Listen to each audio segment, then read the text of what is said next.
Сәлеметсіңдер ме балалар? 4-ші сынып қазақ тілі пәні 96-шы сабақ етістік тақырыбы. Балалар, бүгінгі сабақта мәтіндерге салыстырмалы талдау жасап, етістік туралы білетінімізді еске түсіреміз. 59-шы жаттығу: мәтінді оқып, бөліктерді өзара салыстыр. Бақ-бақ пен бақ-бақ. Әже бақ-бақ деген бақама, бақылдап тұрса бақа шығар, ал өсіп тұрса өсімдік шығар. Бақ-бақ та бақылдай ма? Айналайын Мирашжан, сен бәрін де білгің келеді. Бақ-бақ деген өсімдіктің қандай болатынын мына кітаптан оқып берейін. Бақ-бақ тамыры жуан, шөпке ұқсас өсімдік. Жапырақтары топталып өседі. Жапырақтары сопақша, жіңішке, жалпақтау болуы мүмкін. Олардың шеттерінде ойықтары бар. Бақ-бақтан сүт сияқты сөл шығып тұрады. Сары түсті гүлдерін балалар да, үлкендер де жақсы біледі. Бақ-бақ сәуір айынан бастап күзге дейін гүлдейді. Гүлден ақ үлпек шығады. Бақ-бақ тау етегінде, өзен жағалауында, орманды жерлерде, тұрғын үйлердің жанында, арықтардың жағасында өседі. Әңгіме «Мен оқимын, ойлаймын, ойнаймын» кітабынан алынған. Мәтіннің қай бөлігі ғылыми танымдық мәтін, қай бөлігі көркем мәтін? Балалар, мәтіннің бірінші бөлігі көркем мәтін, ал екінші бөлігі ғылыми танымдық мәтін. Өйткені екінші бөлігінде бақ-бақ гүлі туралы нақты әрі ғылыми танымдық ақпараттар анық берілген. 60-шы жаттығу: ребусты шешуіндегі сөз туралы не білетініңді айт. Балалар, суретке қараймыз. Бірінші суретте етік сөзінің соңғы әрпін алып тастаймыз да, алғашқы үш әрпін аламыз. Еті. Келесі суретте сәбіздің соңғы үш дыбысын алып тастап, алғашқы с дыбысын аламыз. Келесі суретте үтіктің алғашқы дыбысын алып тастап, соңғы тік деген үш дыбысын аламыз. Сонда балалар, ребустың шешуі етістік. Ал енді етістік туралы не білетініңді айт дейді. Етістік заттың қимылын, іс-әрекетін білдіретін сөз табы. Етістік не істеді, не қылды, қайтты деген сұрақтарға жауап береді. 61-ші жаттығу: жұмбақты оқып жатқа жаз. Көктем мен жазда басына сары қалпақ киеді. Күзге қарай қалпағы қалқып ұшып кетеді. Жұмбақтың шешуі бақ-бақ. Етістіктердің астынсыз дара немесе күрделі екенін айт. Мұндағы етістіктер киеді және ұшып кетеді. Киеді бұл дара етістік, себебі бір ғана сөзден тұрады. Ал ұшып кетеді бұл күрделі етістік, себебі ол екі түрлі етістіктің қосылуынан жасалып тұр. 62-ші жаттығу: туынды етістіктерді теріп жаз. Балалар, төменде сөздер берілген. Осы сөздерден туынды етістіктерді тауып теріп жазуымыз керек. Туынды етістік дегеніміз балалар басқа сөз таптарына сөз тудырушы жұрнақ жалғану арқылы жасалады.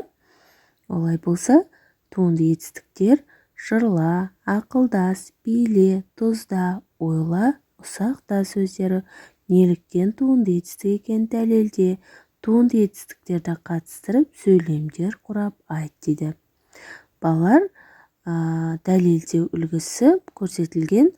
Ақта туынды етістік, өйткені оның түбірі ақ. Ақ сөзі сын есім. Оған та жұрнағы жалғанғанда қимылды білдіріп тұр. Сондықтан ол туынды етістік болады. Келесі жырла. Туынды етістік, өйткені оның түбірі жыр. Жыр зат есім. Оған ла жұрнағы жалғанғанда қимылды білдіріп тұр. Келесі биле. Бұл туынды етістік, өйткені оның түбірі би. Би зат есім. Оған ле жұрнағы жалғанғанда қимылды білдіріп тұр. Ақылдас. Туынды етістік, өйткені оның түбірі ақыл. Ақыл зат есім. Оған тас жұрнағы жалғанғанда қимылды білдіріп тұр. Ойла. Туынды етістік, өйткені оның түбірі ой. Ой зат есім. Оған ла жұрнағы жалғанып қимылды білдіріп тұр. Ұсақ та туынды етістік, өйткені оның түбірі ұсақ.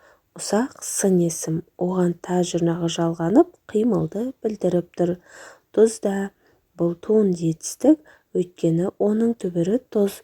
Тұз затесім оған да жұрнағы жалғанып, қимылды білдіріп тұр. Туынды етістіктерді қатыстырып, сөйлемдер құрап айт. Әнші сахнада әсем әнін жырлап көрермендерді таң қалдырды. Айнұр жақсы билейді. Мен анаммен үнемі ақылдасамын.